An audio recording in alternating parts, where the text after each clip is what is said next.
Hello students, Hindi Gurukul channel आपका हार्दिक स्वागत करता है। इस वीडियो में प्रस्तुत है कक्षा 12वीं हिंदी कोर वितान का पाठ अतीत में दबे पांव। इस वीडियो में हम प्रश्नोत्तर संबंधी चर्चा करने वाले हैं।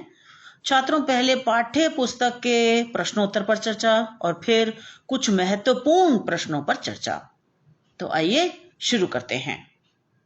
पहला प्रश्न है, सिंधु सभ्यता साधन संपन्न थी पर उसमें भव्यता का आडंबर नहीं था। प्रस्तुत कथन से आप कहां तक सहमत हैं?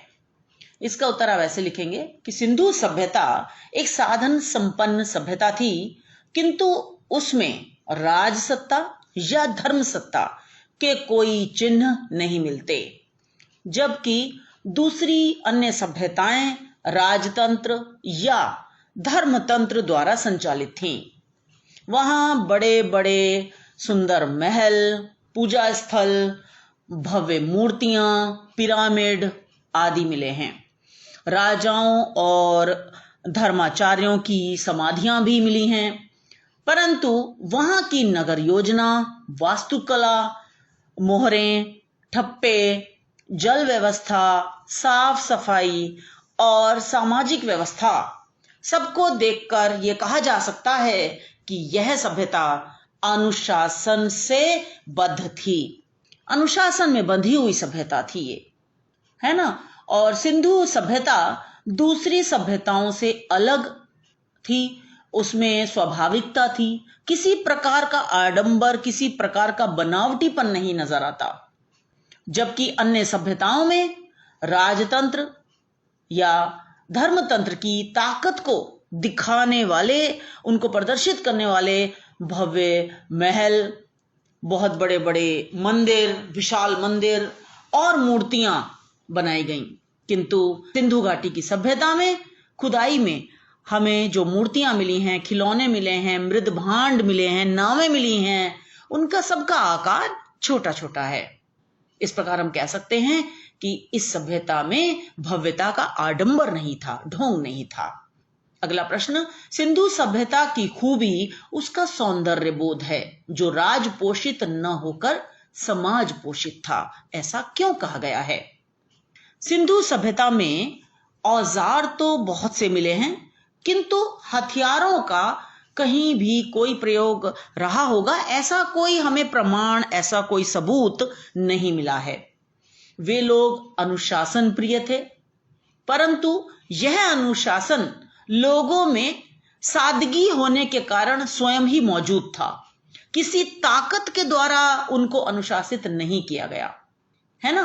मोहनजोदड़ो की खुदाई में एक दाढ़ी वाले नरेश की भी मूर्ति मिली है, जो छोटी है, और उनका मुकुट भी छोटा है, जिसे देखकर यह कहा जा सकता है कि जो राजतंत्र था वो लोगों को अपने बल पर अनुशासन में नहीं बांधता था, बल्कि लोग अपने स्वभाव से स्वतः ही अनुशासन प्रिय थे। सादगी से संपन्न उनका जीवन था। इस प्रकार हम कह सकते हैं कि सिंधु सभ्यता की खूबी उसका सौंदर्य बोध है, जो कि समाज पोषित है, राज पोषित या धर्म पोषित नहीं है।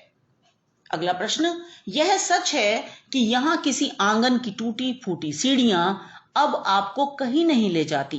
वे आकाश की तरफ अधूरी रह जाती हैं, लेकिन उन अधूरे पायदानों पर खड़े होकर अनुभव किया जा सकता है कि आप दुनिया की छत पर हैं। वहां से आप इतिहास को नहीं, उसके पार झांक रहे हैं। इसके पीछे लेखक का क्या आशय है? इस कथन से लेखक का यह अभिप्राय है कि इन टूटे फूटे घरों की सीढ़ियों पर खड़े होकर आप संसार की सभ्यता के दर्शन कर सकते हैं, क्योंकि सिंधु सभ्यता विश्व की महान सभ्यताओं में से एक है। यह सभ्यता आडंबरहीन थी और अनुशासन प्रिय थी। खंडहरों के अवशेष और टूटे फूटे घरों से केवल सिंधु सभ्यता का इतिहास ही नहीं आंका जा सकता, बल्कि उससे कहीं आगे मानवता के चिन्ह हमें देखने को मिलते हैं, हम उन्हें महसूस कर सकते हैं। और ये प्रश्न हम सोचने पर मजबूर हो जाते हैं कि ऐसी कौन सी बातें रही होंगी, कौन से कारण रहे होंगे कि ये महानगर आज केवल खंडहर बनकर रह गए हैं। ये महानगर क्यों उजड़ गए? जबकि उस जमाने के लोगों की वास्तुकला, उनकी कला और ज्ञान में रुचि और समाज के लिए जो उनके आवश्यक मूल्य थे, नैतिक मूल्य जो वे अपनाते थे, अनुशासन था, उनकी जिंदगी में सादगी थी, स्वच्छता का ध्यान रखते थे, है ना, और आपस में मिलजुल कर रहते थे। तो आदि बातें हमें मानव जाति के क्रमिक विकास पर दोबारा से चिंतन करने पर मजबूर कर देती हैं। अगला प्रश्न, हम सिंधु सभ्यता को जल संस्कृति कैसे कह सकते हैं? सिंधु सभ्यता एक जल संस्कृति थी। हर घर में एक स्नानाघर था। घर के अंदर से जो पानी, गंदा पानी आता था नालियों के द्वारा, वो पहले हौदी में आता था और फिर बड़ी नाली में गिरता था वो पानी। कहीं कहीं नालियां खुली हुई हैं, लेकिन ज्यादातर नालियां ऊपर से बंद हैं। तो जल निकासी की व्यवस्था उनकी बहुत ऊंचे दर्जे की थी। और इसके अतिरिक्त नगर में कुओं का भी प्रबंध था। ये कुएं पक्की ईंटों से बने हुए थे, है ना। तो इस प्रकार इतिहासकारों का भी मानना है कि यह सभ्यता संसार की पहली ऐसी संस्कृति है जो कुएं खोदकर जमीन से जल निकालने में सफल हुई होगी। और मोहनजोदड़ो में ही 700 कुएं मिले हैं। इसके अलावा महाकुंड भी यहाँ मिला है जो लगभग 40 फुट लंबा और 25 फुट चौड़ा है। इस प्रकार हम ये बात कह सकते हैं कि यह सभ्यता जल संस्कृति थी। अगला प्रश्न, मोहनजोदड़ो की गृह निर्माण योजना पर प्रकाश डालिए। मोहनजोदड़ो नगर की मुख्य सड़क के दोनों ओर घरों की पंक्तियां हैं, किंतु किसी भी घर का दरवाजा जो मेन रोड है, मुख्य सड़क है, उस पर नहीं खुलता। घर में प्रवेश करने के लिए, किसी घर में जाने के लिए मुख्य सड़क से पहले गलियों में जाना पड़ता है। और फिर सभी घरों के लिए हमें यह भी देखने को मिलता है कि हर घर से जल निकासी की व्यवस्था भी बहुत समुचित है। घर जो हैं वो पक्की ईंटों के बने हैं। घरों में छोटे छोटे जो घर थे उनमें खिड़कियां नहीं थी, परंतु बड़े घरों में आंगन के अंदर चारों तरफ बने हुए कमरों में खिड़कियां हैं। घर छोटे भी हैं और कुछ बड़े घर भी मिले हैं, परंतु सभी घर पंक्ति में बने हुए हैं। अगला प्रश्न, सिंधु सभ्यता ताकत से शासित होने की अपेक्षा समझ से अनुशासित थी, स्पष्ट कीजिए। इसका उत्तर आप ऐसे लिखेंगे, खुदाई से जो हमें अवशेष प्राप्त हुए हैं उनमें औजार तो मिले हैं, परंतु कोई हथियार नहीं मिला है। हथियारों का जैसे कि तलवार है, भाला है, धनुष बाण है ना, तीर वगैरह हैं, ये हमें नहीं मिले। जबकि औजार मिले हैं जो उनको उद्योग धंधों में या खेती करने में मदद करते थे, है ना। उनके माध्यम से वो खेती कर पाते थे या फिर अपने उद्योग धंधे चलाते थे। तो इस प्रकार से हम ये कह सकते हैं कि यह सभ्यता कोई अनुशासित तो थी पर ताकत से शासित नहीं थी। इसके अलावा हमें बहुत बड़े बड़े महल नहीं मिले, कोई समाधियां बहुत विशाल रूप में नहीं मिली हैं। इनके आधार पर भी हम ये कह सकते हैं कि यह सभ्यता अनुशासित थी, परंतु ताकत से नहीं चलती थी। अगला प्रश्न देखेंगे, संसार की मुख्य प्राचीन सभ्यताएं कौन कौन सी हैं? प्राचीनतम सभ्यता कौन सी है? उसकी प्रामाणिकता का आधार क्या है? मिस्र की नील घाटी की सभ्यता, मेसोपोटामिया की सभ्यता, बेबीलोन की सभ्यता, सिंधु घाटी की सभ्यता प्राचीन सभ्यताएं हैं, किंतु सबसे प्राचीनतम सभ्यता सिंधु घाटी की सभ्यता है। इसका यह प्रमाण है कि 1922 में हड़प्पा और मोहनजोदड़ो नगरों के हमें अवशेष मिले हैं। ये नगर ईसा पूर्व के हैं। अगला प्रश्न, सिंधु घाटी की सभ्यता की विशिष्ट पहचान क्या है? इसका उत्तर आप ऐसे लिखेंगे बेटा कि एक जैसे आकार की पक्की ईंटों का हर जगह प्रयोग किया गया है।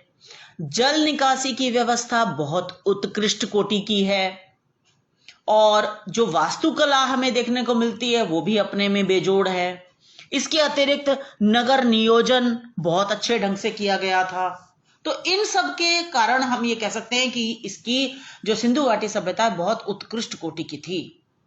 अगला प्रश्न, मोहनजोदड़ो में पर्यटक क्या क्या देख सकते हैं?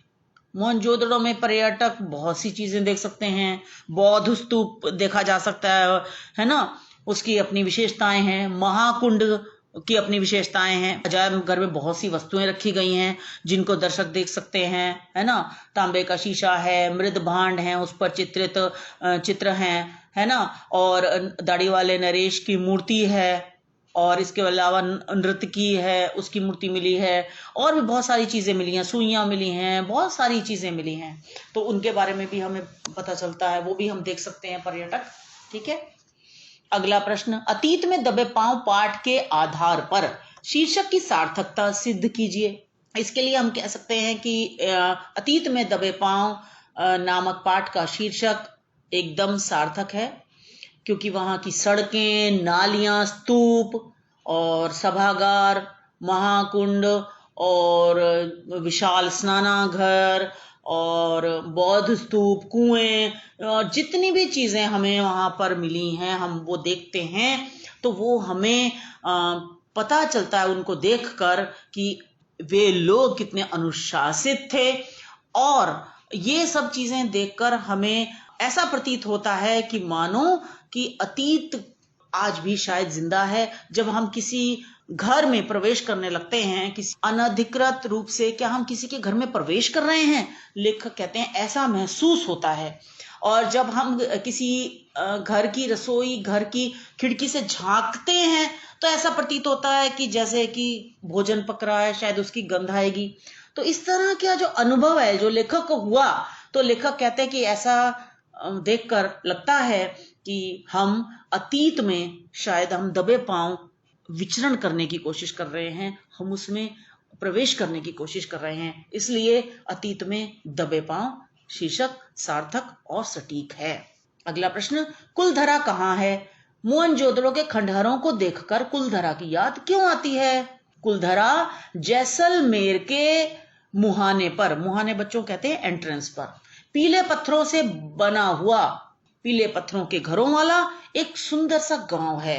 कुलधरा के जो निवासी थे, उनकी अपने राजा से किसी बात पर तकरार हो गई, मतभेद हो गया, तो वे लोग रातों रात गांव खाली करके चले गए। अब उनके घर जो हैं वो खंडहर बन चुके हैं। जो आसपास के ग्रामों के लोग थे, ग्रामवासी थे, वे उनके दरवाजे वगैरह वहां से निकाल कर ले गए हैं।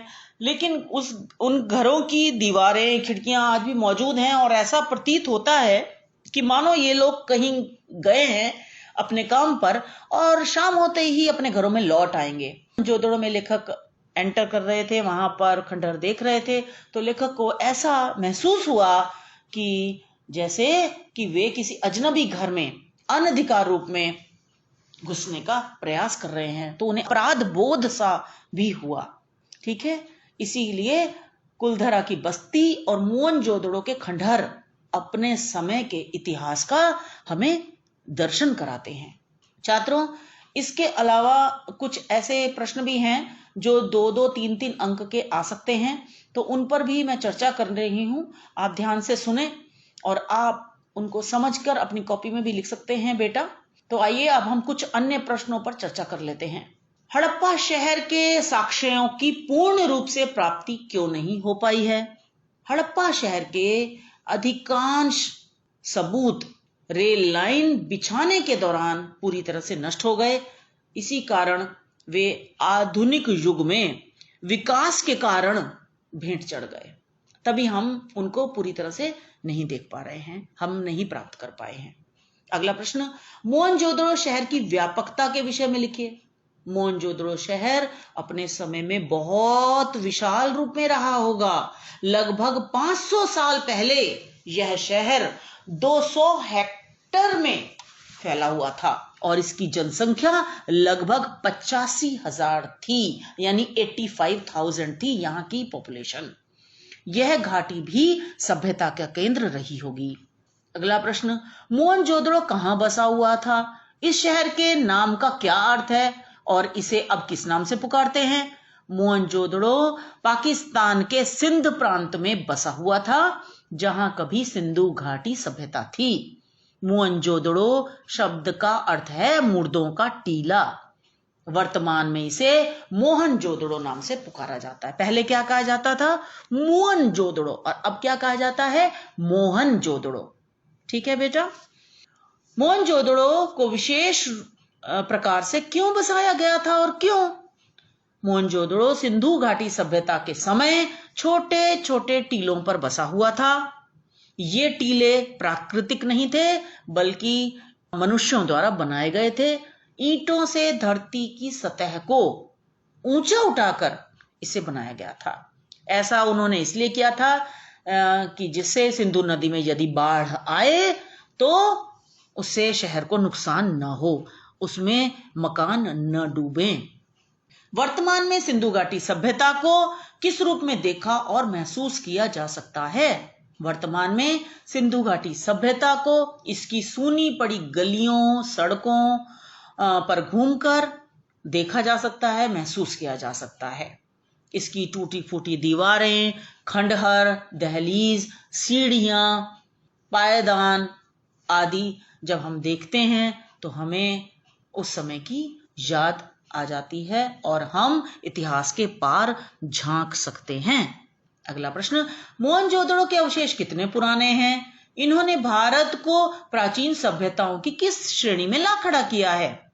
मोहनजोदड़ो के अवशेष ईसा पूर्व के हैं। इसके सबसे बड़े चबूतरे पर बौद्ध स्तूप बना है ना, जो 26 सदी पहले की ईंटों से बना हुआ है और इसमें भिक्षुओं के कमरे भी हैं।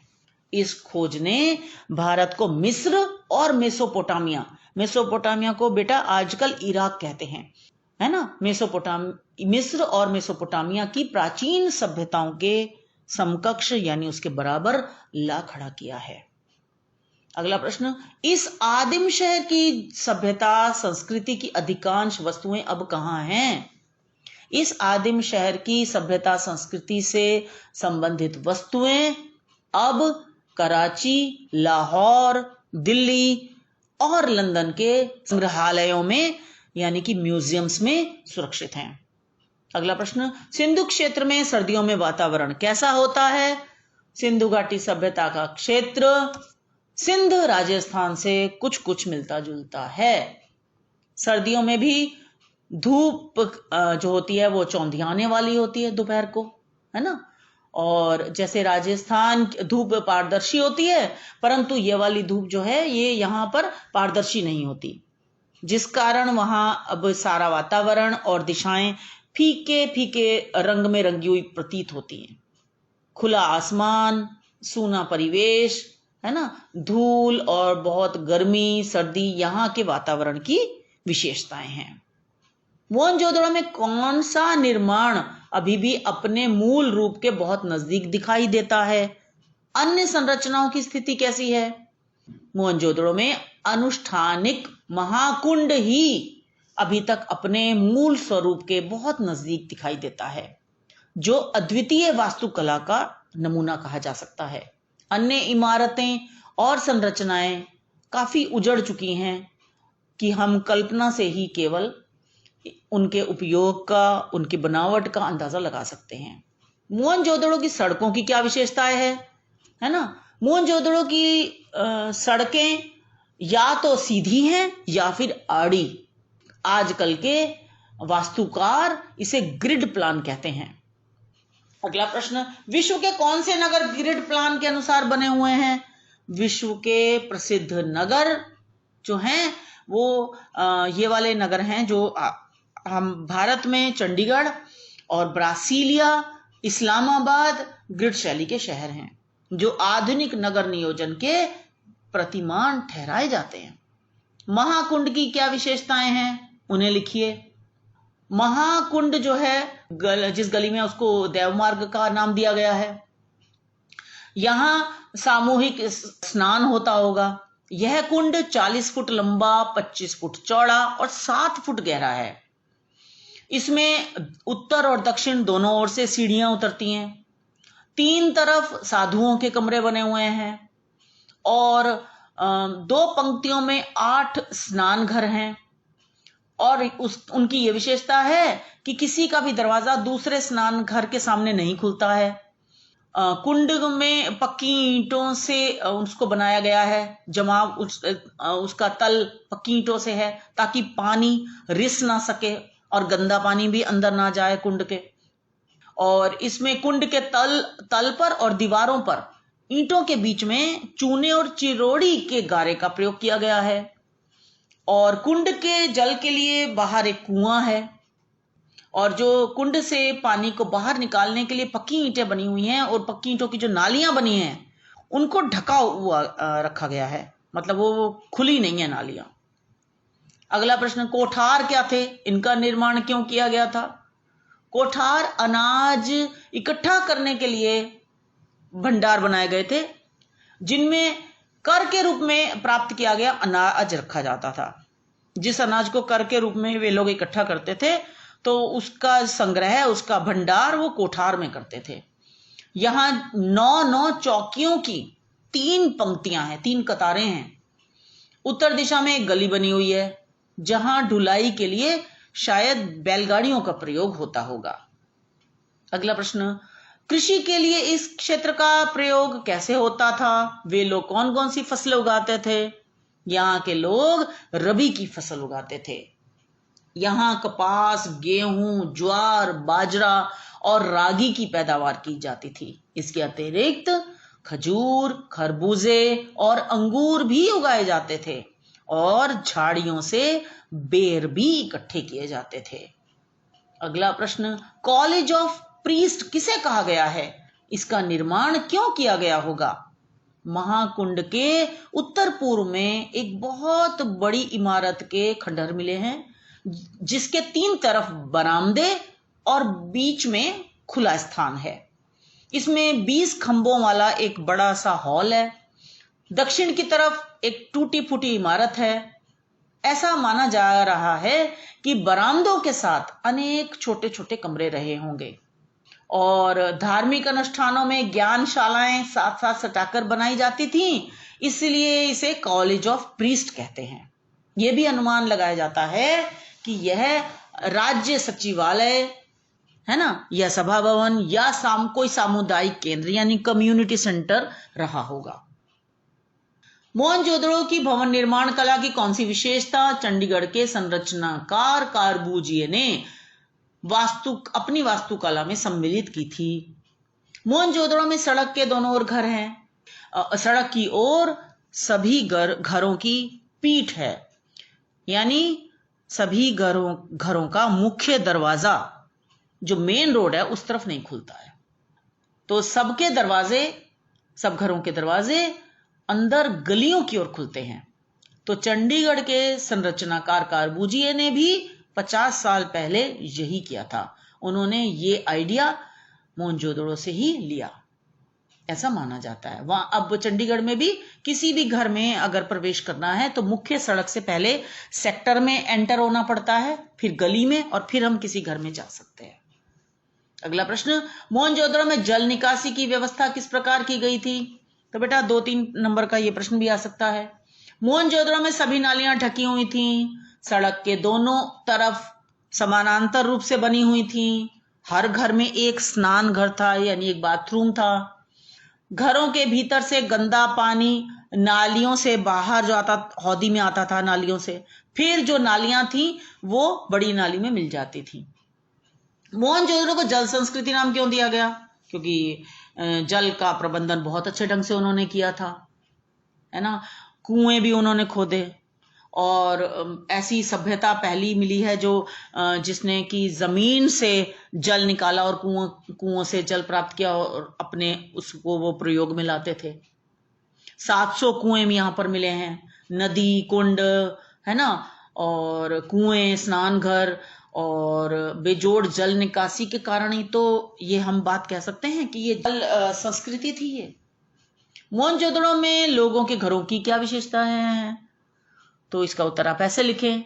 मोहनजोदड़ो में अधिकतर घर 30 गुणा 30 फुट के हैं, यानी 30 बाय 30 फुट के हैं, और कुछ घर इसमें जो दुगने तिगुने भी हैं, है ना। पर जो सबकी वास्तु शैली है ना, वो लगभग एक जैसी है। और जो इसमें बड़ा घर मिला है तो वो ऐसा प्रतीत होता है कि वो मुखिया का घर रहा होगा, जिसमें करीब 20 कमरे और 2 आंगन हैं।